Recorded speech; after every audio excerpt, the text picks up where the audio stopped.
Mama, can you believe this? Your son is so stingy. I can't take it anymore. He goes to the market alone to avoid getting cheated, and now, he's counting the pieces of meat in our pot of soup. And look at me, eating with 4 giant pieces of meat, thinking I'm going to finish his money. This marriage is draining me. Mama. Many years ago, in the city of Lagos, there lived a certain man named Desmond. He was a fine man with big money.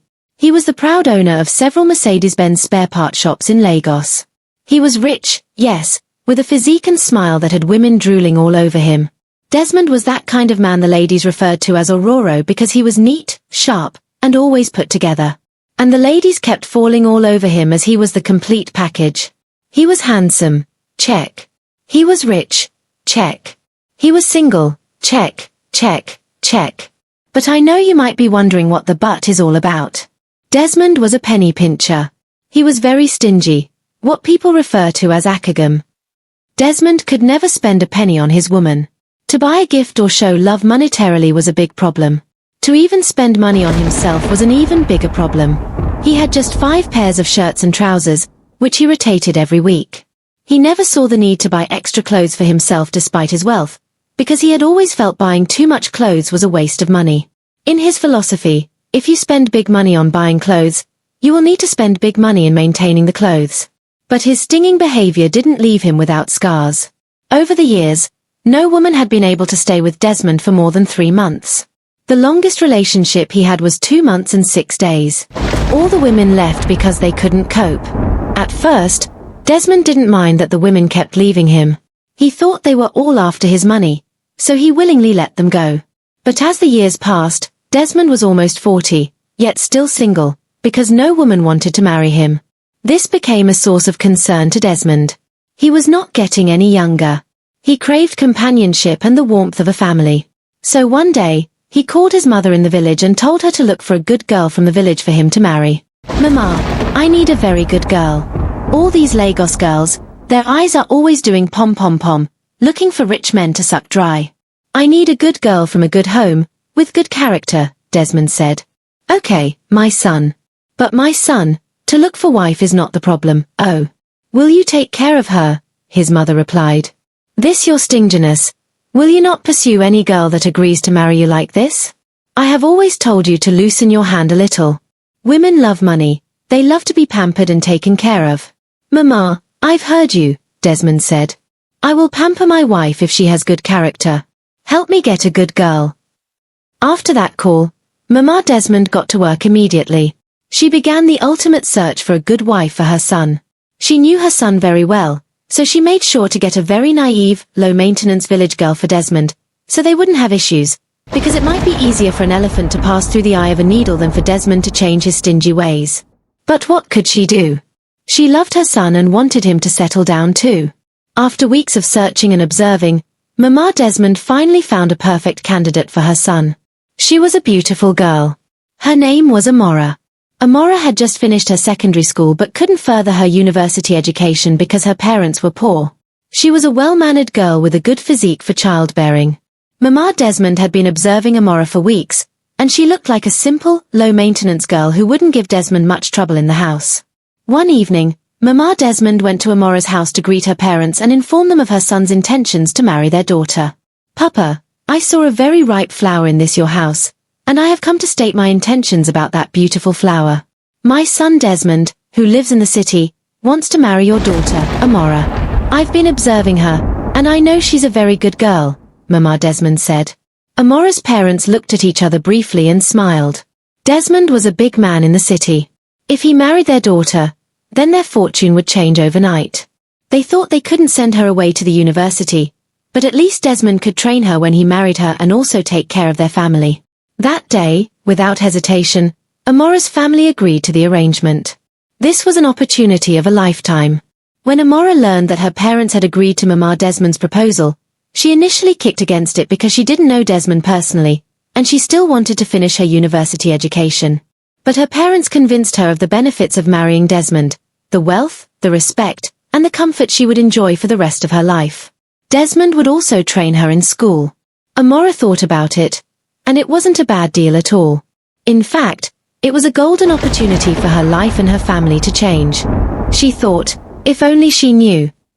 A few weeks later, Desmond traveled to the village to meet Amora and her family in person and finalize the marital rites. When he saw Amora in her father's house, his heart skipped a beat. Amora was beautiful, with a stunning body that made him twitch with excitement. He was satisfied with his mother's choice. And Amora, she couldn't believe that Desmond, her husband-to-be, was this handsome and young. She had thought he was an ugly old man, but what she saw had her heart dancing with excitement. And to crown it all, he was a wealthy man. How the heavens had blessed her and her family. She thought the rest of the wedding ceremony went by in a blur. Desmond took his new wife, Amora, to the city in his luxurious jeep. When they arrived at Desmond's mansion, Amora couldn't believe her eyes. The house was huge, filled with luxurious furniture that Amora had only seen on TV. Is this my life now? Madam of a big mansion? She muttered under her breath, pinching herself to confirm if this was a dream. But it was real. That night, Amora lay in Desmond's arms, snuggling with him like a cat, with a wild grin of joy and fulfillment on her face. She was blessed, she thought, as she dozed off into a deep sleep filled with beautiful dreams. The next morning, Amora was woken up by a light tap on her shoulder. Baby Amora, wake up. It's morning. Desmond said with a smile on his face. Amora tiredly got up. She was still feeling sleepy and tired from the events of the day before. My husband, what is the matter? Baby, it's 4 o'clock in the morning. You need to get up to prepare my food. You know this is Lagos. I need to leave the house before 7 o'clock so I can get to the shop on time. Time is money, my love, Desmond said with a bright smile plastered across his face. Amora was shocked. She had never done this in her father's house before. Today was their first day as a married couple. She thought they would enjoy a honeymoon like a rich couple, but now it seemed things were not going in that direction.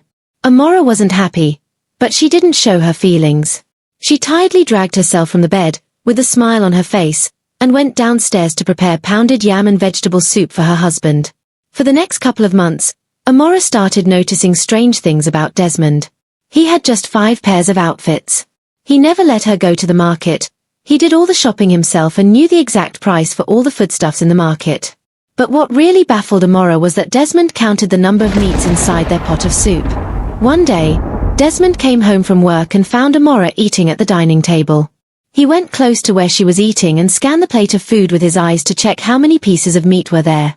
Amora had on the plate, and when Desmond counted, 1, 2, 3, 4, he shouted, "Ah, baby, only you. You are eating with 4 big meats. You want to finish my money? Times are hard. You have to manage food in this house." Amora laughed lightly, thinking Desmond was just joking. But he wasn't. Desmond had a stern trick in his eyes that day. He went to the kitchen, grabbed a plate, and removed 2 pieces of meat from Amora's food. Amora sat there, shocked to her bones. Meat. Ah, this man is stingy. But that wasn't all. Desmond monitored the quantity of food in the house. If Amora ate more than a plate of food, he would shout, "Amora, don't finish my money." He would tell her to manage the foodstuffs in the house until the next month. This was trouble. The worst part was that Desmond never gave his wife money for upkeep. She was still wearing the same set of clothes she had brought from the village. Sometimes, she would carry a particular hairstyle for 3 months before Desmond would give her money to change it. What about skincare? That one sounded like French to Desmond. Skincare was a waste of money in his eyes. Amora was not happy. She married a rich man, but she was living in his house like a housemaid. Her life in the village was even better than now. Even though her parents were poor, they never monitored the quantity of food she ate or the number of meat she took from the pot. This kind of life was not what she had envisioned for herself. She thought her life would turn for the better when she married Desmond. But it seemed things were going backward for her. After she had done everything to please Desmond, to no avail, she called her mother-in-law one day to complain about her husband's behavior. When Mama Desmond saw the caller, her heart dropped to her stomach. She knew this call was not about something good. Desmond had done it again. "Hello, my daughter, how are you?" Mama Desmond asked. "Mama, I'm not fine," Amora replied. "I don't understand Desmond's behavior. He's very stingy. Mama, can you imagine?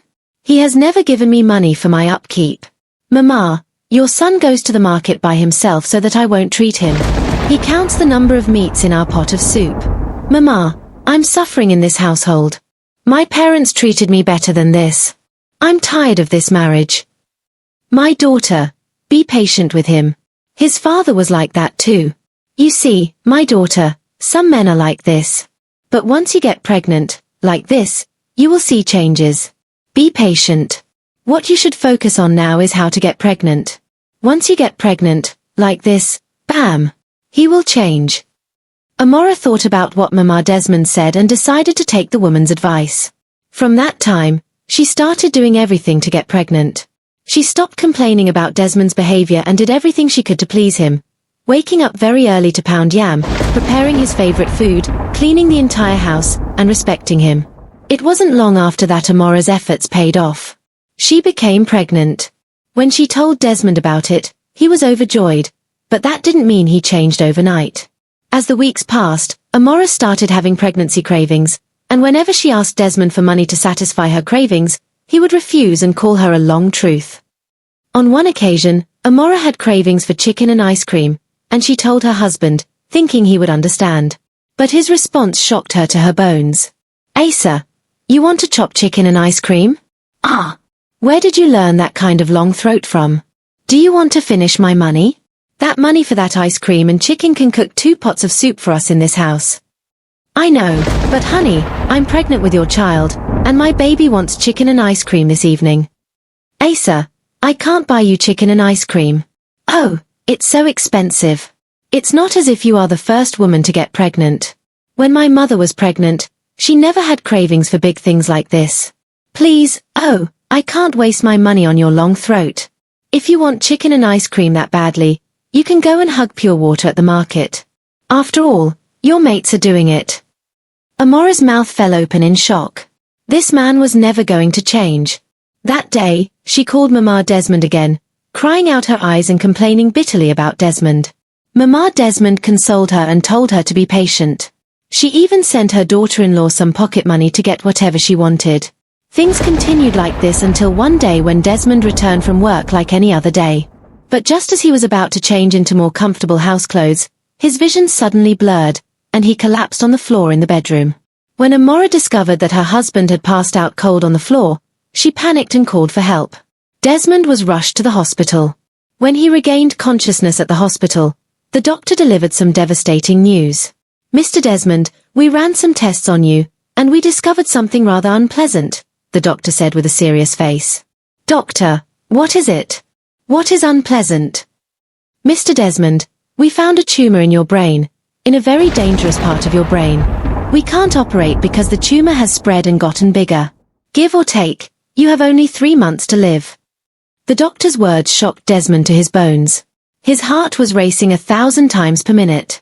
But doctor, I'm very young and healthy. How come? Desmond asked as tears welled up in his eyes. Mr. Desmond, some types of tumors don't show signs until late stages when it's too late. But that's the result we got from the tests we ran on you. It's not looking good at all, if I must be honest. Desmond's world was shattered into 1,000 pieces. He couldn't believe his ears. Brain tumor, 3 months to live. That day, he begged the doctor not to tell his family anything, as he didn't want his old mother or pregnant wife to panic. A few days later, Desmond was discharged from the hospital and went home to face a very harsh reality. He had just 3 months to live. He thought about all the years of hard work. He thought about the money he had been saving in the bank. So, everything is going to go to waste, he thought. He also thought about his discipline over the years, how he had denied himself pleasures and good things of life just to save money and become rich. Now, he wouldn't be alive to enjoy the fruits of his labor. Desmond thought about his young wife and unborn son, whom he wouldn't even have the opportunity to meet because he would be long gone by the time the child was born. His heart broke. He cried for his life secretly in the bathroom every time. Amora noticed her husband's strange behavior and how he had become very quiet since returning from the hospital. When she asked him what the problem was, he couldn't bring himself to tell her about his condition. He lied that he was just tired and needed rest, and Amora never thought much of it. That week, Desmond made up his mind and did something he would never have done in his life. He hired a lawyer to write his will. He transferred all his properties to his mother, his wife, and his unborn son. He gave the lawyer instructions on how to share his money that he had been saving in the bank for years amongst his family. One evening, Desmond called Amora and gave her a check for 10 million naira.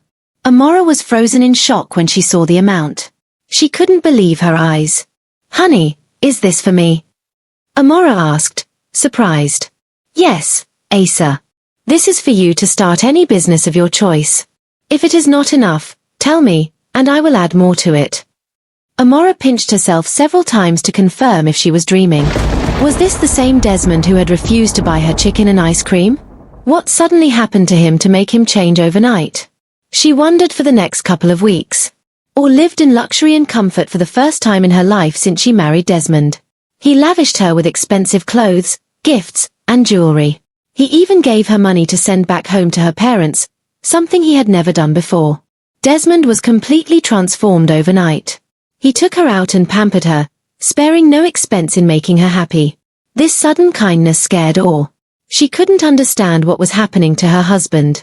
One day, she called her mother-in-law and told her about Desmond's strange behavior and how he had transformed overnight. "Mama, I don't understand Desmond's behavior. Mama, he has changed completely. He now gives me money, buys me clothes, and pampers me. Mama, I'm scared." Her mother-in-law responded, laughing, "Oh my daughter, is this not what we've been praying for? For him to change? God has finally answered our prayers. Hey, enjoy your husband's money, my daughter. You have worked hard for it." But Or couldn't shake the feeling that something was wrong with her husband. His sudden kindness felt strange. Something was definitely fishy. One evening, she called Desmond and asked him what was going on. "Honey, I've been noticing you in this house for some time now. I'm happy that you're taking care of me, but you're hiding something from me. Is there something you're not telling me?" Or asked, with concern. Desmond quickly replied, "Nothing is wrong. Nothing at all. Is it a crime to spend my hard-earned money on my family? I've realized that life is too short. I've been working, saving money, without enjoying my life and showing love to the people around me. If I die now, who will enjoy the money I've gathered?" Desmond smiled, but his heart was breaking inside. He had just a few weeks left to live, so he vowed to enjoy the remaining days of his life with his family and show them love as he should have all these years. A few weeks passed, and the 3 months the doctor gave Desmond to live came to an end. But Desmond was still alive, hale and healthy. At first, he thought maybe God had decided to extend his life. But after a couple of weeks, he went back to the hospital for a checkup to be sure. The doctors ran a series of tests on him to confirm the situation. When the test results came out, the doctor's discovery shocked him to his core. "Mr. Desmond, the test result shows you are perfectly okay. There's no sign of a tumor in your brain. You are as healthy as a horse," the doctor announced. "But doctor, I was here some months ago and was told I had a brain tumor with only 3 months to live." Desmond exclaimed.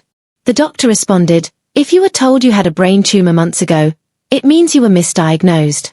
A couple of months ago, we had some issues with our patient records. The lab scientist in charge back then made a lot of mistakes with patient diagnoses, which led to complications.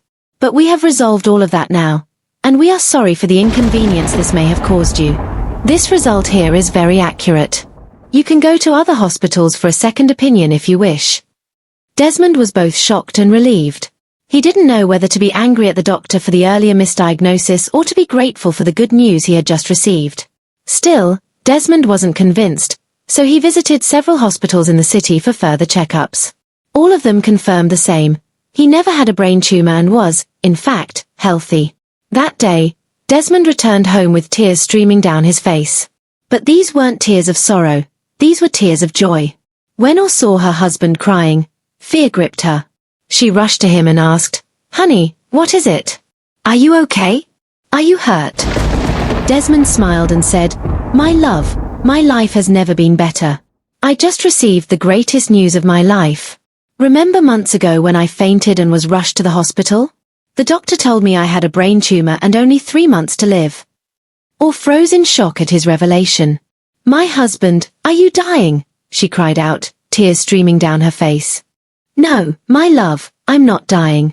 I'm very healthy. The 3 months they gave me have passed, and I decided to go back for a checkup. The doctor told me I was misdiagnosed. I never had a brain tumor. I went to other hospitals too, and they all said I never had a brain tumor. I'm so happy and have learned a great lesson these past few months, that life is too short to be stingy with yourself and the people around you. I've been working just to save money because I was scared of poverty, but I never knew my actions were rooted in a poverty mindset. Now I realize that I deserve good clothes, good food, and the good things of life. I have realized that I ought to take care of you, my wife, and I'm sorry for not realizing this sooner. I promise to take care of you and our unborn son, Desmond said, holding her close. It finally dawned on Or. She had always felt something was wrong with Desmond when he kept lavishing her with money and gifts. She now understood that it was because he thought he had only 3 months to live. That was why he had changed. She was grateful that her husband now had a change of heart, despite the fact that he had to face a near-death experience for it to happen. She hoped that this new nature would be permanent, and that he wouldn't return to his old ways. That was how John the Penny Pincher became a changed person who knew the importance of taking care of himself and the people around him. Hi lovelies! What do you think of this story? What morals have you learned from it? The moral of this story is that we should learn to take care of ourselves. We should learn to pamper ourselves. Sometimes we work, hustle, and grind, but in the process, we neglect our health and our bodies. Life is too short to be stingy with yourself and the people around you. Learn to take care of yourself while still saving and investing wisely. Thank you for watching again. Please give this video a thumbs up and subscribe to our channel if you haven't already. Until I bring another juicy and interesting story your way. Bye for now.